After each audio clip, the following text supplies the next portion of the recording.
The forest had been thinning out behind me for hours, and I figured I'd gone well past where any hiker had business being.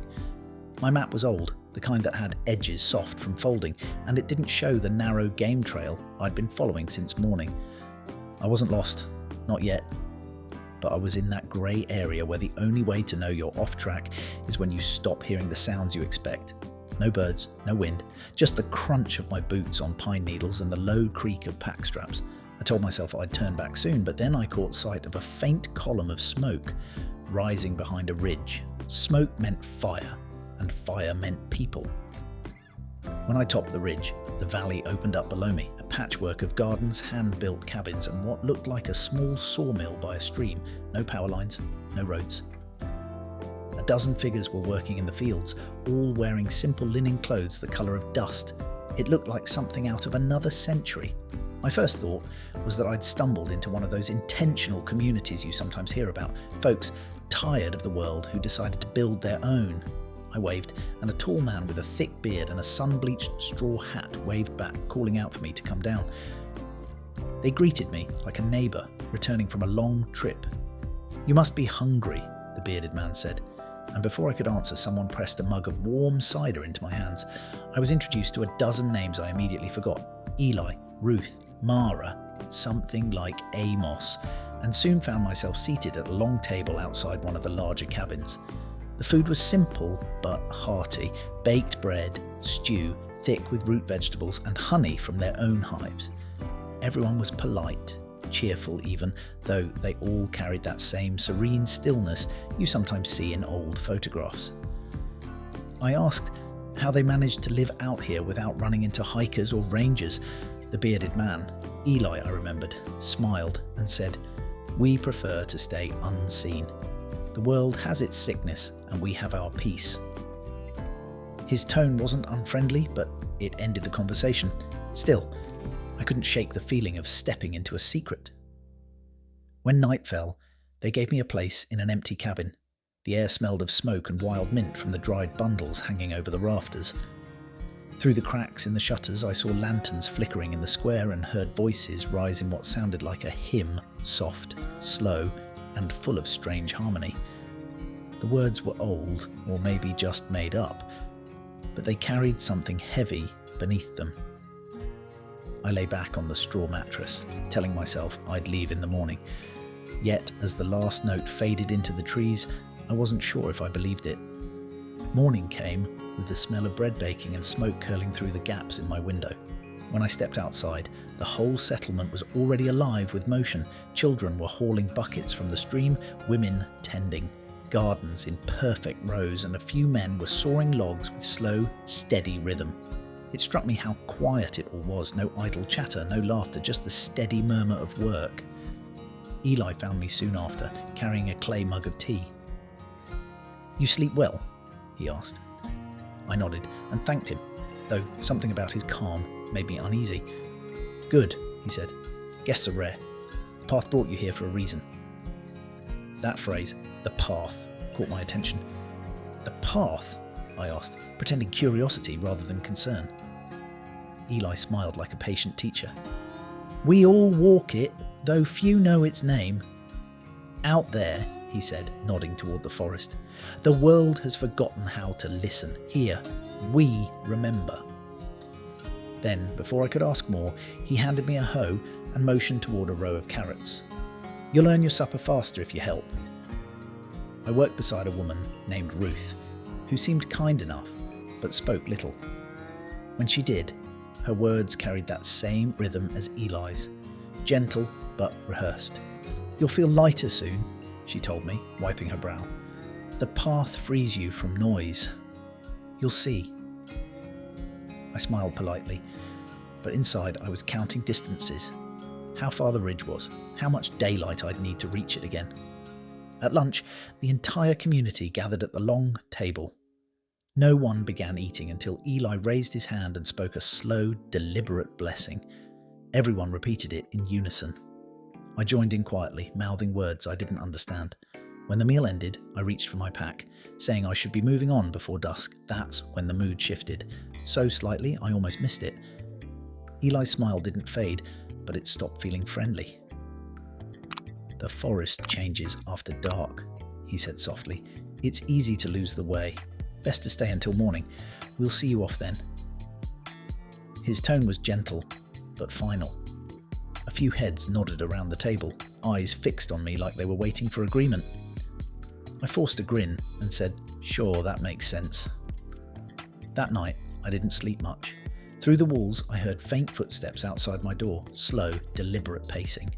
Once, a shadow paused by the window, unmoving for what felt like minutes. I thought about slipping out, but the quiet around me was too complete, too watchful. I stayed still, pretending to sleep, heart hammering under the thin blanket. Somewhere out in the dark, a bell rang once, then silence again, heavy, absolute. I knew then that whatever this place was, it didn't intend to let me go easily.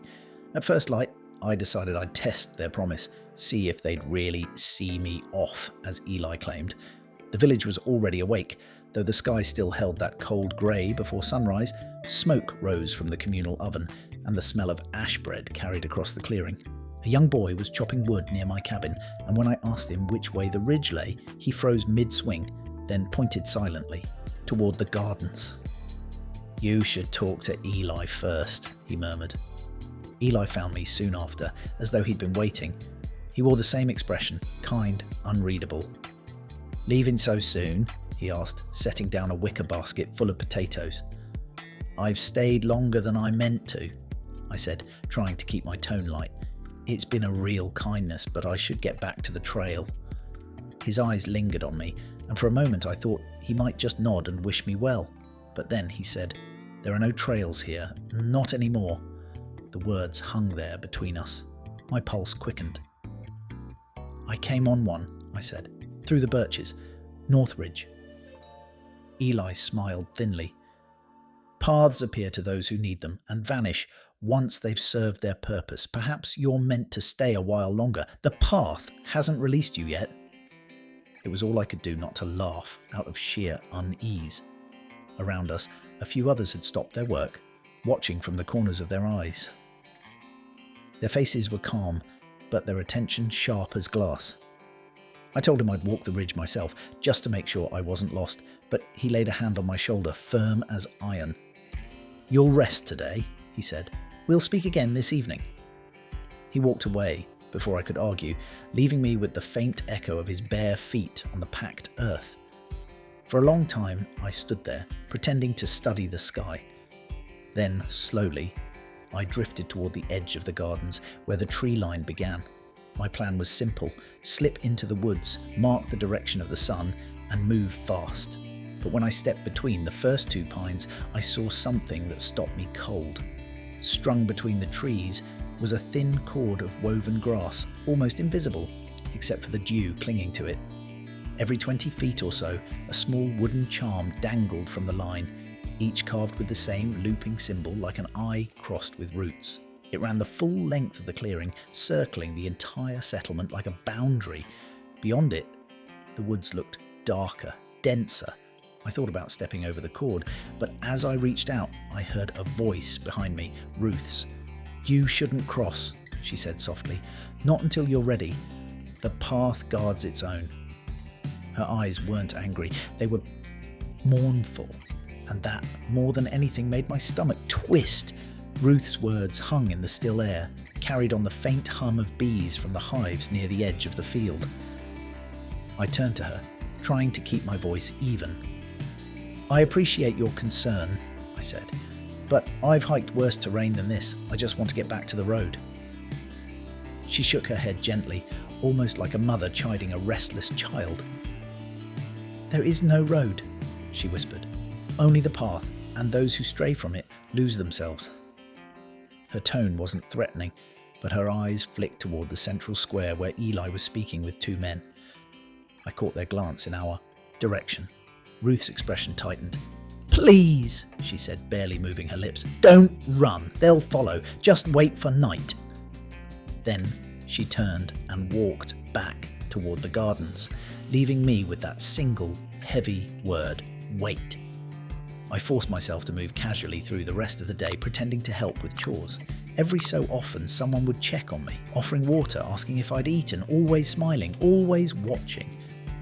Around midday, I wandered close to one of the smaller cabins and saw an open door. Inside, the dim light revealed rows of shelves filled with small leather books, each with a name burned into the spine. I picked one up, Jonas, and opened it. Inside were pages of handwriting, neat and dense. The words blurred together, but a phrase near the top froze me. Confession of Doubt, week 23. Before I could read more, a shadow filled the doorway. It was Eli. "You're curious," he said, not angry, not surprised, just calm, too calm. "That's good. Curiosity is the first step toward understanding."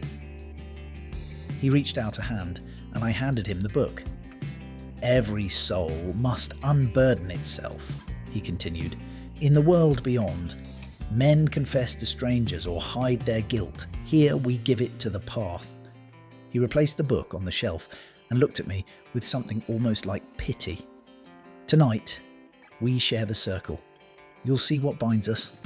That night, the entire settlement gathered around a massive fire pit in the square. The flames painted their faces gold and shadow.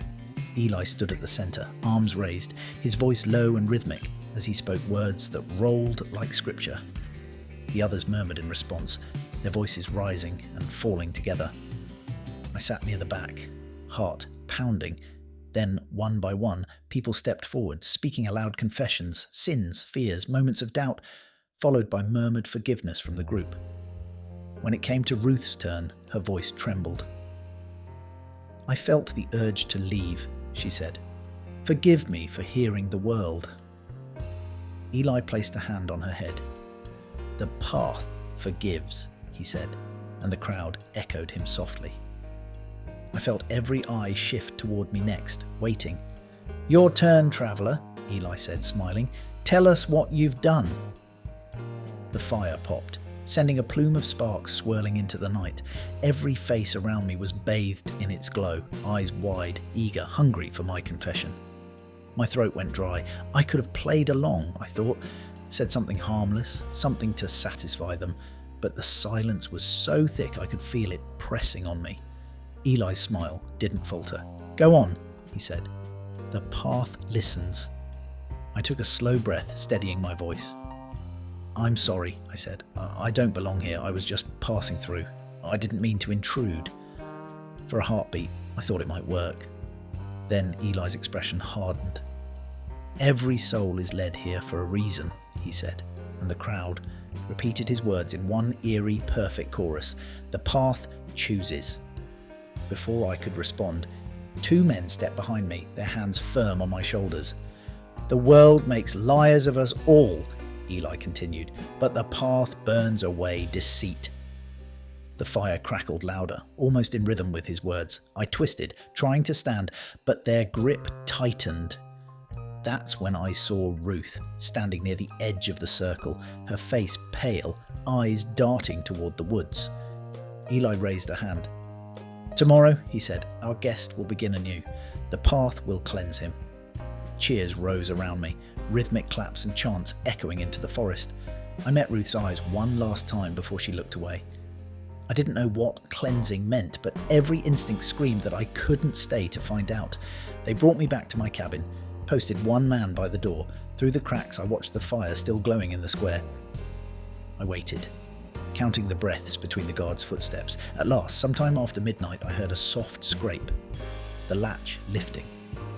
Ruth slipped inside, finger to her lips. "Follow me," she whispered. "Quickly."